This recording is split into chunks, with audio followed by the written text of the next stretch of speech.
रामपुर गांव नक्शे पर छोटा था पर बातों में बहुत बड़ा। यहाँ सुबह सूरज से पहले खबरें निकलती। गांव के आखिरी छोर पर जहाँ नाले का पानी कच्ची जमीन में रास्ता बनाता था और दीवारों से मिट्टी झड़ती रहती थी, वहीं एक टेढ़ी सी झोपड़ी रहती थी। सीता और उसकी बेटी रानी। 5 साल पहले सीता का पति हरनाम शहर कमाने गया। पहले 2 महीने तो चिट्ठियां आई, जल्दी पैसे भेजूंगा, घर पक्का बनवाएंगे। फिर एक दिन सब खामोश हो गया। गांव वालों ने अपने अपने किस्से गढ़ना चालू किए। अरे दूसरी औरत कर ली होगी या फिर मर ही गया होगा। पर सीता के मन से वो कभी नहीं हट पाया। उसके भीतर कहीं उम्मीद थी कि धीरे धीरे वो जल्द लौट आएगा। सुबह 4 बजे जब पूरा गांव खर्राटे भर रहा था, सीता उठ जाती, चूल्हे में लकड़ी सुलगाती और रानी को धीरे से हिलाती। उठ बेटा, खेत पर मजदूरी करने जाना है। आज देर हुई तो हमारी आधी मजदूरी काट लेंगे। अम्मा, मास्टर जी ने कहा है कि फीस दो, वरना मेरा स्कूल से नाम कट जाएगा। सीता का चेहरा कस गया, मगर आवाज नरम रही। तेरी पढ़ाई नहीं रुकने दूंगी, चाहे मुझे 2 घरों में बर्तन मांजना पड़े। इतने में पड़ोस से चंपा काकी की खांसी और ताना साथ साथ आता। चंपा काकी कहती, अरे सीता, लड़की को इतना पढ़ाकर कलेक्टर बनाएगी क्या? आखिर ब्याह ही तो करना है। सीता ने आंख उठाकर देखा। मेरी बेटी बोझ नहीं है काकी, किस्मत है मेरी। काकी हंसते हंसते चली जाती है। देखते हैं कब तक उड़ान भरती है तेरी चिड़िया।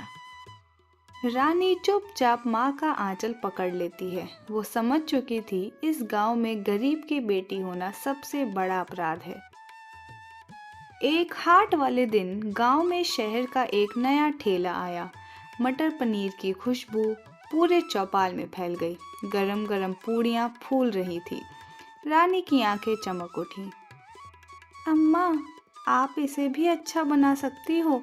लोग आपकी सब्जियां खाएं तो लाइन लगा देंगे। सीता ने हंसकर बात टाल दी। पर रात को जब सब सो रहे थे, उसने अपने पैरों की पुरानी चांदी की पायल उतारी और धीरे से बोली, रानी, हम भी ठेला लगाएंगे। सच अम्मा? हाँ, डर के जीते जीते थक गई हूँ अब मैं। उस रात झोपड़ी में पहली बार सपनों की रोटी सीखी। चौपाल के कोने में एक छोटा सा ठेला लगा। लाल कपड़ा बिछा, एक बड़ी कढ़ाई में तेल चढ़ा, दूसरे बर्तन में गर्मा गर्म मटर पनीर। सबसे पहला ग्राहक आया, रामू की। अरे सीता, नया धंधा, चल चखते हैं कैसा बना है। उसने एक कोड़ लिया और फिर उसकी आंखें फैल गई। अरे वाह, मजा आ गया। धीरे धीरे 2-4 लोग और आए। रानी पैसे गिनते हुए मुस्कुरा रही थी। तभी हलवाई भोला राम आया। अरे 2 दिन का जोश है, फिर बैठ जाएगी। पास खड़ी सरपंच की बहू निर्मला बोली, सफाई देखी है इनकी, मैं तो ना खाऊं ऐसी गंदगी। रानी का चेहरा उतर गया, पर सीता ने तेल में पूरी डालते हुए बस इतना कहा, खाने वाला स्वाद देखता है, ताना नहीं। अगले दिन अफवाहें उड़ना शुरू हुई। पनीर बासी है, मसाले में कीड़े हैं। ग्राहक कम होने लगे। रात को रानी जोर जोर से रोने लगी। अम्मा, सब हमारा मजाक उड़ा रहे हैं। सीता ने उसका सर सहलाया। जब कोई ऊपर उठता है ना, तो लोग पैर खींचते हैं। बस वही हो रहा है हमारे साथ। पर उन दोनों माँ बेटी को नहीं पता था कि असली वार अभी बाकी है।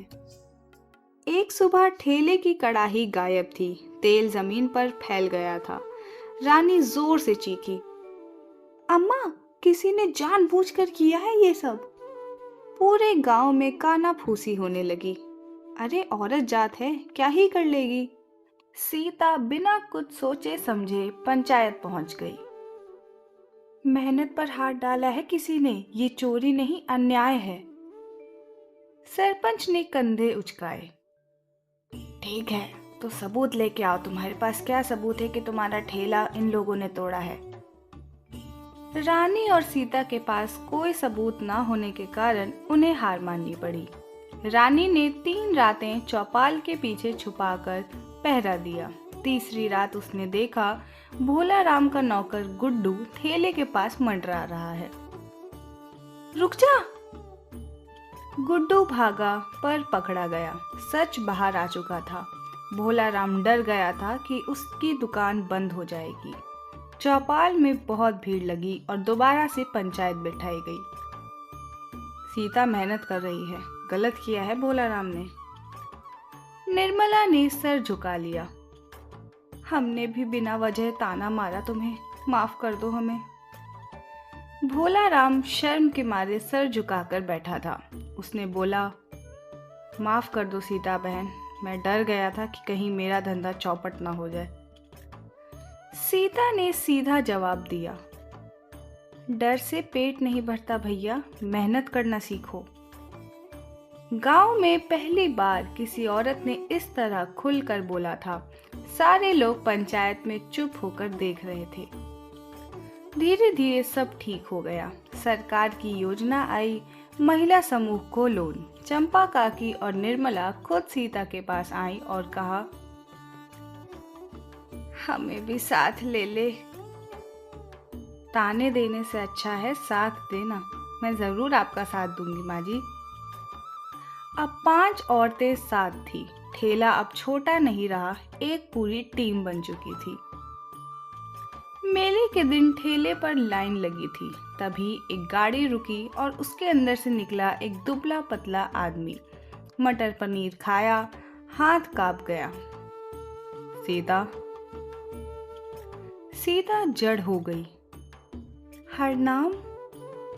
पूरा गांव सन्न हो गया। हरनाम सच में जिंदा था। शहर में हादसा हुआ, याददाश्त चली गई। अब उसे सब याद आ चुका था, इसीलिए वो अपने गांव वापस आ गया। गांव फिर से फुसफुसाया। अब आया है जब ठेला चल पड़ा। अरे सब इसकी चालाकी है। सीता ने सबके सामने अपनी गवाही दी। ये मेरे बच्चों के बाप हैं, देर से आए पर आए तो सही। हरनाम ने हाथ जोड़े, मुझे माफ कर दो। रानी ने हरनाम से बोला, एक शर्त पर, अब अम्मा के सपने आधे नहीं रहेंगे, अब आप भी उसमें साथ देंगे। हरनाम की आंखें भर आई। अब मैं तुम दोनों के साथ हूँ। कुछ महीनों बाद वही ठेला पक्की दुकान बन गया। नाम रखा गया रानी माँ का मटर पनीर। रानी पढ़ाई में अव्वल आई। पूरे क्लास ने और उसके माँ बाप ने उसके लिए तालियां बजाई। गांव की लड़कियां अब सीता को देख कहती, हम भी कुछ करेंगे। चंपा काकी गर्व से कहती, अरे हमारी सीता ने हम सबको सर झुकाना नहीं बल्कि सर उठाने से जीना सिखाया है। अब हम भी अपना कुछ करेंगे। भोला राम ने भी अपनी दुकान में नया स्वाद जोड़ा। प्रतिस्पर्धा अब दुश्मनी नहीं बल्कि मेहनत बन चुकी थी।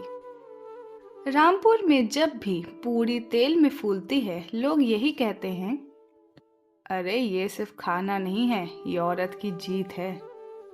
गरीबी ने तोड़ा नहीं, तानों ने झुकाया नहीं, साजिशों ने रोका नहीं, क्योंकि माँ बेटी ने ठान लिया था कि अब जिंदगी डर कर नहीं लड़ कर जीनी है। तो दोस्तों, इस कहानी से हमें यह सीख मिलती है, जहाँ हिम्मत और मेहनत साथ हों, वहाँ गांव की छोटी सी चौपाल भी इतिहास बन जाती है। धन्यवाद।